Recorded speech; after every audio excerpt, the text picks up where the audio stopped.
bahwa arah kiblat umat Islam sendiri sebelum menghadap Ka'bah di Masjidil Haram adalah menghadap Baitul Maqdis yang ada di Yerusalem atau Palestina saat ini.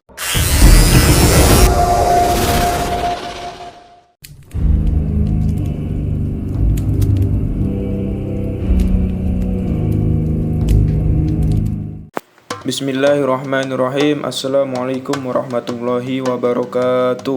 Alhamdulillahirrabbilalamin. Assalatu wassalamu ala nabiyyina wa habibina sayyidul anbiya'i wal mursalin sayyidina wa maulana Muhammadin ibni Abdillah ibni Abdul Muttalib wa ibni Hashim. Sahabat Z Channel rahimakumullah, alhamdulillah kita berjumpa lagi di Z Channel, channel yang membawakan kisah-kisah luar biasa Islam. Pada episode kali ini kita akan membahas tentang kisah pemindahan arah kiblat umat Islam. Untuk yang belum mengetahui bahwa arah kiblat umat Islam sendiri sebelum menghadap Ka'bah di Masjidil Haram adalah menghadap Baitul Maqdis yang ada di Yerusalem atau Palestina saat ini.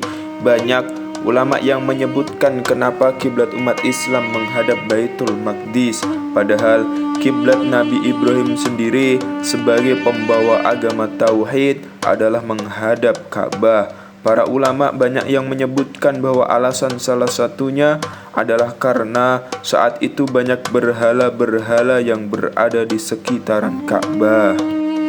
Dan malam 15 Rajab termasuk waktu yang utama dalam bulan Rajab, sebagaimana dikatakan Imam Ghazali dalam kitab Al-Ihya Ulumuddin.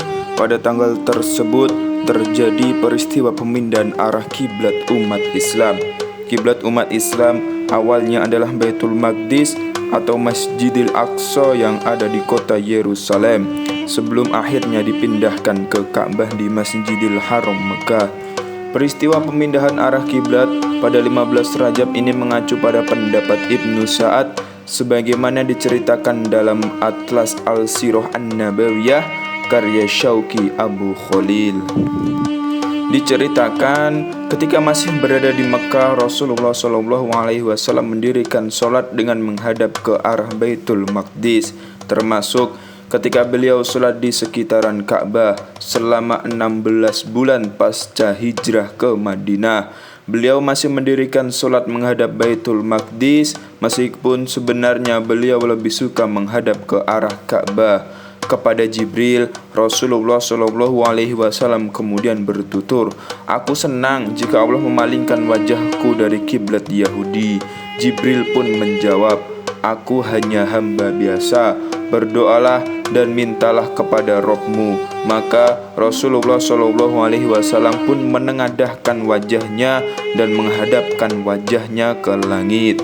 Kemudian Allah pun berfirman yang berbunyi, Bismillahirrahmanirrahim. Qad nara taqallaba wajhika fis sama' falanuwalliyannaka qiblatan tardaha fawalli wajhaka syadral masjidil haram, yang artinya, sungguh kami melihat wajahmu Nabi Muhammad sering menengadahkan ke langit, maka pasti akan kami palingkan engkau ke kiblat yang engkau sukai, lalu hadapkanlah wajahmu ke arah Masjidil Haram. Quran Surah Al-Baqarah ayat 144.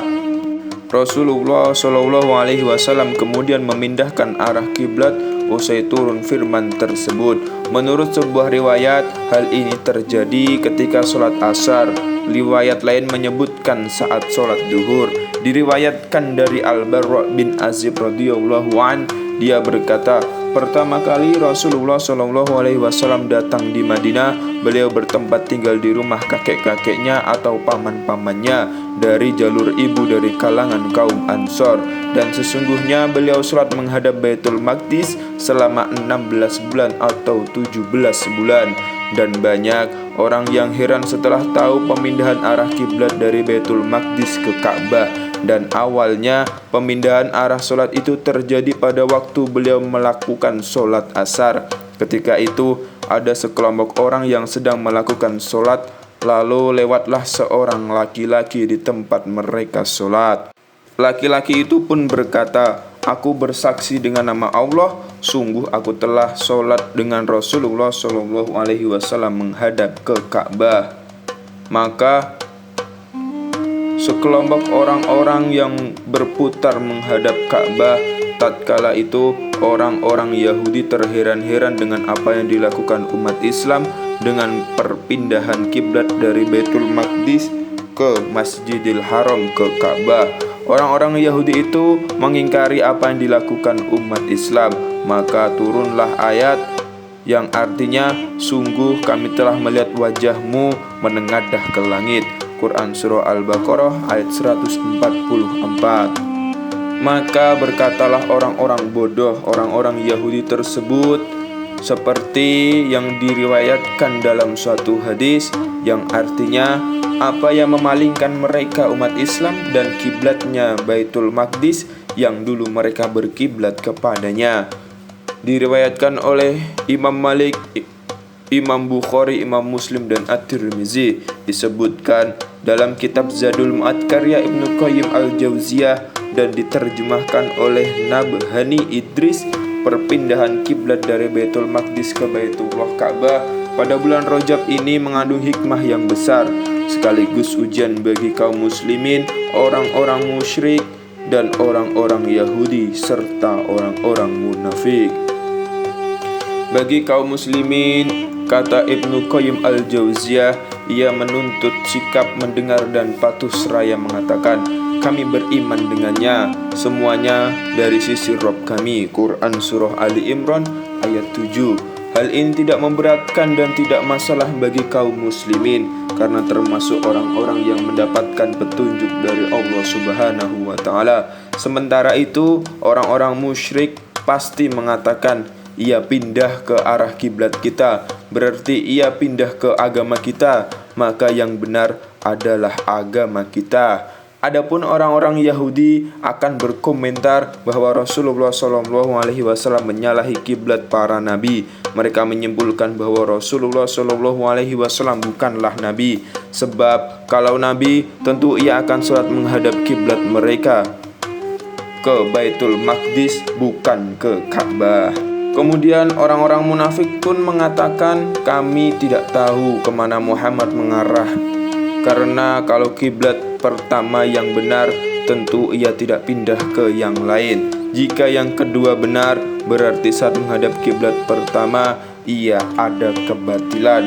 Demikian pendapat orang-orang musyrik, orang-orang Yahudi dan orang-orang munafik sebagaimana dikatakan Ibnu Qayyim Al-Jauziyah.